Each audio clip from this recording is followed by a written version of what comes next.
Hello again, historians. Welcome back.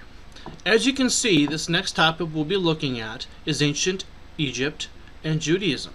From our last unit level, where we talked about where civilization started, we now have one enormous development which allows us to help study and understand history better. That is written historical accounts, people writing things down. This will make it so much easier for when we're trying to understand a culture. With this new development, we are going to look at how Egypt's physical landscape and had a significance to its success of its civilization, to the period of the known time, known as the Old Kingdom, and what it might have been like to live in that period of time as a pharaoh, or a peasant, or a priest. Make sure you have your Unit Level 2 Lecture 1 sheet out and available to document your information and have all your distractions put away until the end. Trust me, you'll get a lot more out of it. Finally, please make sure that you are not skipping ahead in the video, since there's a lot of information that I'll be talking about that is not necessarily on the worksheet, but you are still expected to know. Now with all that stuff done, let's get rolling. Setting the stage. As we discussed in Unit Level 1, Mesopotamia was one of the first civilizations in the world. However, it will be Egypt that will create one of the world's first empires. To do this, they were able to create unity, stability, and cultural continuity among its people and its territories. By now, you should all have an idea of where Africa is. Egypt is the northeasternmost part of the continent. Today, it is one of the most developed nations in Africa, despite some recent political problems that have occurred in the past few years. Back in the day, though, it would be the place to be. Most of Egypt is desert, which doesn't make Egypt sound all that nice of a place. However, we are going to focus our attention to a little corner in the northeastern part of the country here. If we zoom in close enough, here we'll find an area that is pictured on the left display. Let's take a look at what's so special about this little piece of Egypt.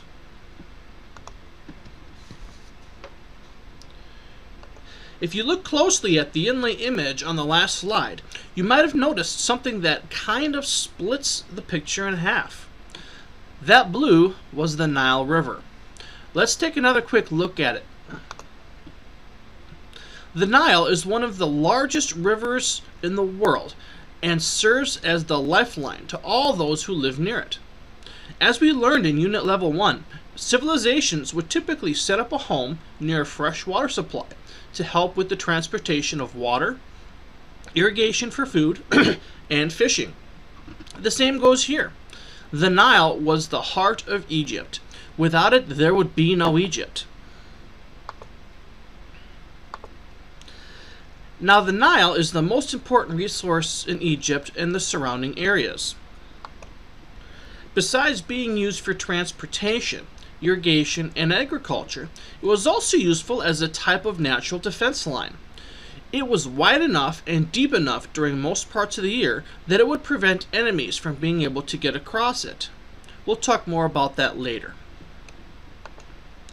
Depending on who you talk to, though, most geographers say that the Nile is the longest river in the world that spans about 4,100 miles long. Every year the Nile would flood, bringing with it rich soil that was left behind once the water would recede.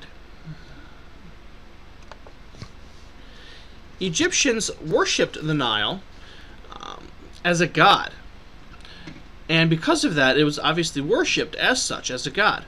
After all, if you rely on something to survive, wouldn't it be smart for you to treat it with the respect of a god? The flooding that I mentioned a minute ago worked like clockwork. It would flood very predictably, making it easy for the people to prepare for the harvest season. This was very different than the flooding that affected the Tigris and Euphrates rivers in the Mesopotamia, which would flood unexpectedly. One very unique thing about the Nile is that it flows from the south to the north. The southern region is at a higher altitude than that of the northern region of Egypt, and since water flows downhill, well, it goes a little backwards in what you'd expect. Keep this in mind as we're talking about the upper and lower areas of Egypt. The last important thing to realize is that when you get away from the Nile Valley, the surrounding area is parched desert. Virtually nothing can live there without some sort of assistance. No water, no vegetation, no animal life. Virtually inhospitable. So let's see visually how important this river is. This satellite image kind of speaks for itself when you look at it. Down here, you have what's known as the Upper Nile. And here, you have the Lower Nile. If you recall a minute ago, I mentioned how the river also acted as a type of natural defense. Well, when you look here on the image, you can see that on the west side of the Nile, there is virtually nothing but flat land and desert. No one really wants to live there. On the east side, you can see that there's even more desert and even water, the Red Sea, to protect it. That being said, it was important that who was ever in control of Egypt be sure that he could defend both the northern and southern areas along the river, since these natural areas on the east and the west did a pretty good job of defending those areas. And there's the mountains that I mentioned a second ago. There's a little bit of mountains there too. There are 3 disadvantages though. It all sounds like it was a perfect place to start a family, right? Well, not everything was perfect. Let's look at those disadvantages. First, if the river flooded a few feet too shallow or less than normal, thousands of people would starve. If the river flooded a few feet higher than normal, homes and property would be destroyed.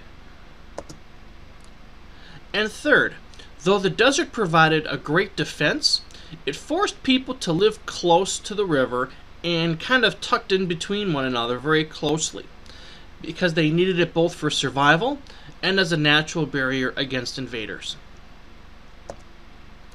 As you just saw on the map, Egypt was sort of split into Upper and Lower Egypt. What the map didn't show you was that there's a third area called Nubia, which is even further south. What made Nubia special was that it was rich in gold. As you'll see here, that a king would take over Nubia in the southern part of Egypt and be in control of all things in all populated regions of Egypt, creating the world's first empire.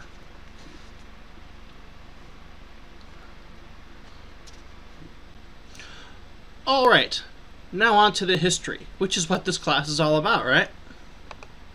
Back in the day, around 3000 BC, there was a king named Narmer who was able to unite both Upper and Lower Egypts into one larger empire.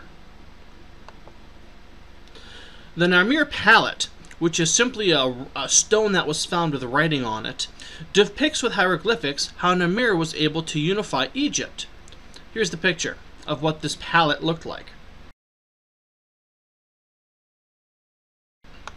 Now, some of you might be even wondering, or might have even heard of this guy Narmer before.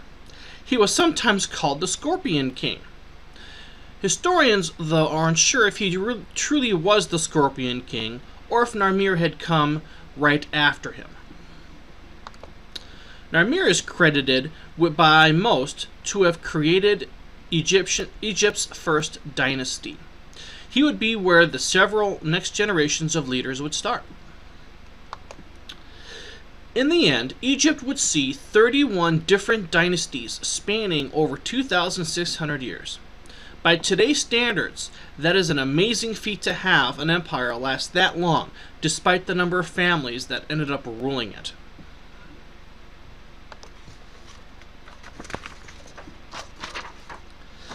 And here we see The Rock as a Scorpion King.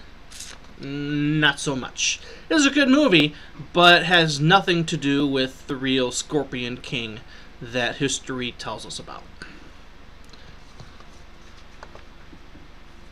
So, let's take a look at some of the players during this period known as the Old Kingdom, which is our next section. The Old Kingdom is also known as the Age of Pyramids. You can probably guess why. This was from about 2660 to 2180 BC, when we see many patterns for Egyptian civilization being established.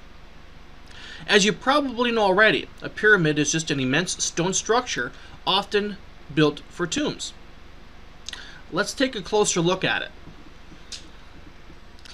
Now, I know a lot about Egypt's history, but not everything. What historians have been able to figure out with pretty good certainty is that this would have been the first pyramid, or at least the first pyramid that survived. It was a pyramid built by the Egyptian king Dozier, and it's called the Step Pyramid. It was the first pyramid that we know of in Egypt. An interesting fact about this pyramid, that it was designed by his high advisor known as Imhotep. For those of you keeping track of Imhotep, he was also one of the main characters in the movie The Mummy. Yeah, that guy was Imhotep. Again, taking these names, putting them out of place. Yeah, it's what movies do. Moving on. Here we see on the left what we is known as the Bent Pyramid. You can probably figure out why it's called that. It was built for Snefru. He was around 2400 BC. Snefru also built the Red Pyramid, which we see on the right. Before these, Snefru had actually built another period known as the Medium Pyramid, which took more of a square shape from top to bottom. It is unknown if these pyramids would have been used as the tomb for Snefru, since his body has never been found within any of these three pyramids, or actually has never been found at all. So they don't actually know if the purpose of these pyramids was for ceremonial, to act as a tomb, or what they were for. Eventually, though, the power of the pharaohs declined, and that would be the end of the Old Kingdom.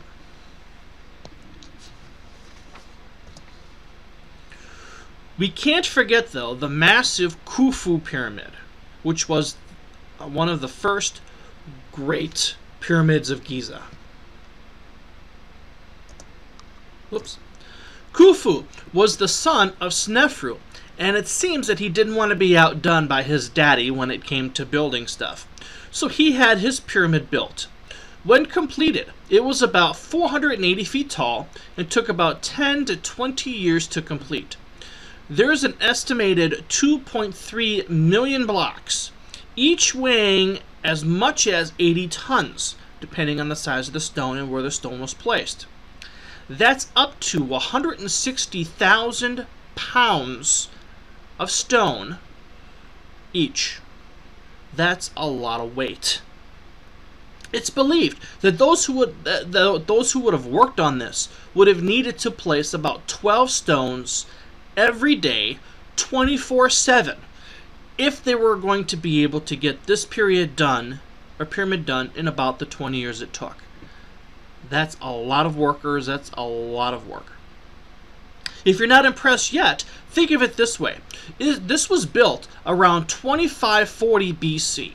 It was the largest man-made structure in the world for 1300 years.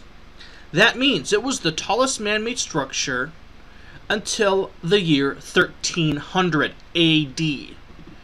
Okay, I think that's pretty impressive when you think that they did this without having any cranes, machinery, any type of heavy tools like that. They did all of this by hand with manual labor.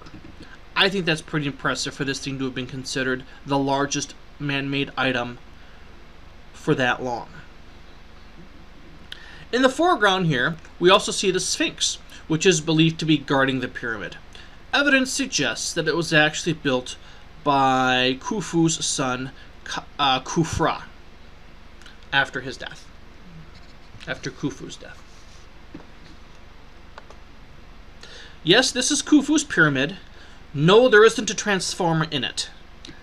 Sorry, folks. So, why do we care so much about the pyramids? Well, because they remain a mystery to most people. And people love a mystery. Just think of all the money that's made from ancient Egyptian architecture in Las Vegas by itself. Here we see kind of an image of that with the Sphinx in the front and Khufu's pyramid in the back as the Luxor Hotel in Las Vegas. So far, we've covered Egypt's geography, the pyramids, and a little bit about some of the people who built the pyramids. And now we're going to go on to Egyptian culture. Those that ruled Egypt were called pharaohs, and these pharaohs ruled absolutely. The pharaoh stood at the center of Egyptian culture, government, and religion. These people were gods. When you have a person who is in total control of the government and his rule is based upon religious authority, we call that a theocracy. The pharaoh was not the only god, though. No, he was one of a great many gods.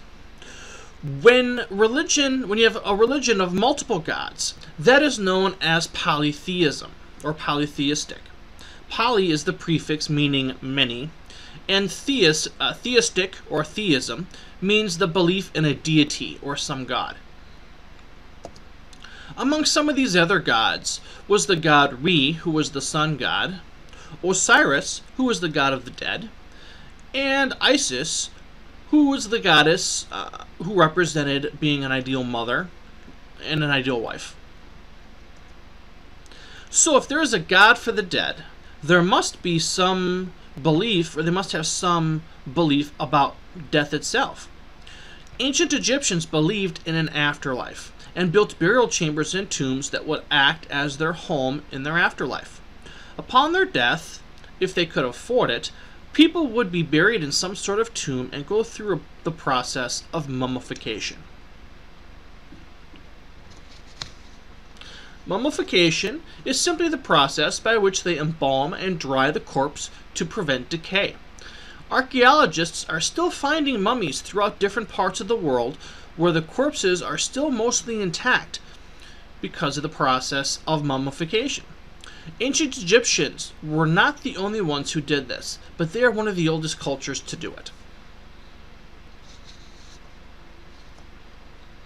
Here we see what a mummy looks like about 2,000 years after his death.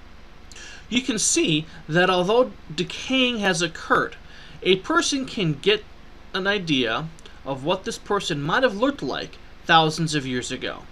And actually it was about 3,000 years, not 2,000 years. My correction there. Yes, you can't get away from thinking about those mummy movies. Sorry, we're not going to watch it in class, though you're probably wishing we were. Sorry, not going to happen. To understand how a society was structured in ancient Egypt, we can break it down into this chart. We see similar charts like this in the future, so keep an eye out for those as well. Here, we see 6 different levels of authority. On the top, of course, is the pharaoh, who has complete and total power. As we go down, we'll see the different levels from the highest to the lowest. The group with the most people is at the bottom. I always find it interesting that those at the bottom consist of the largest group of people, but have the least amount of power. Obviously, the pharaoh doesn't know everything, though sometimes he may act like it. But he does have a small group of people known as viziers. If you look at the word closely, you can actually see that it looks like another word used to describe someone whose job it is to help. Maybe the word advisor? Where do you think that word came from? Okay, level 2 of this pyramid of Egyptian society. Visors is the same thing as advisor. That's where the word comes from. What made ancient Egypt society so unique in its social structure was that a person was not necessarily locked into their social class. Laborers or even slaves could rise out of their social class into a higher class. It might have been easy, but it certainly was permitted. Another interesting part to their society was that women held many of the same rights as men. They could own property, have inheritance rights, and things along those areas. Heck, a woman can even propose marriage to a guy. Often, though, women would get married between the ages of 14 and 16. And if granted a divorce, they were entitled to 1/3 of the couple's property.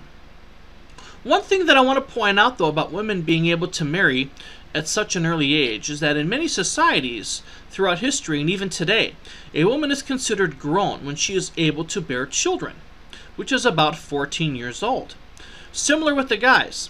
However, according to Stephanie Kunz, who wrote Marriage, a History in 2006, she comments that it is a way of getting in-laws, making alliances, and expanding the family labor force. So it's not just about the kids, according to this author.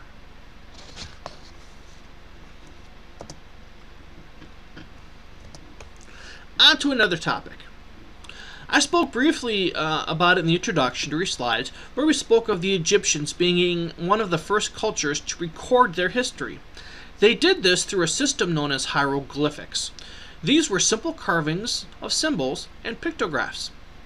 Today, we use a combination of letters and numbers put together to create ideas that we call words. Back then, symbols stood for the ideas instead of words. Okay, a little different. They used symbols for ideas, where today we use words and letters. Not only did they come up with the system of writing, they also came up with the first portable writing surface, which was made out of papyrus reeds. A reed is simply just a long piece of grass that grew along the shores of the Nile. They were able to take that papyrus reed and create a type of manufacturing of it, taking its elements and making it into a type of paper. It's very good paper, however, that over time it would dry out and crumble really easily.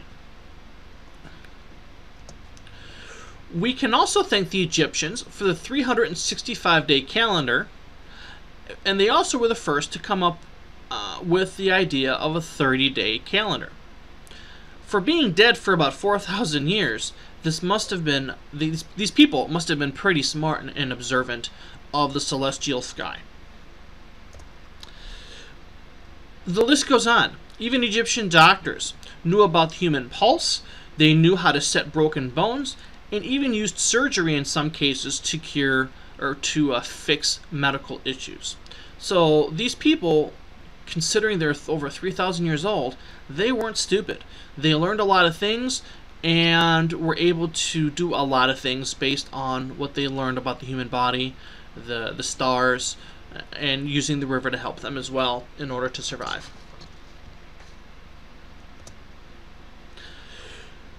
The takeaway here is that the Egyptians had accomplished something that no one ever had done up until that time.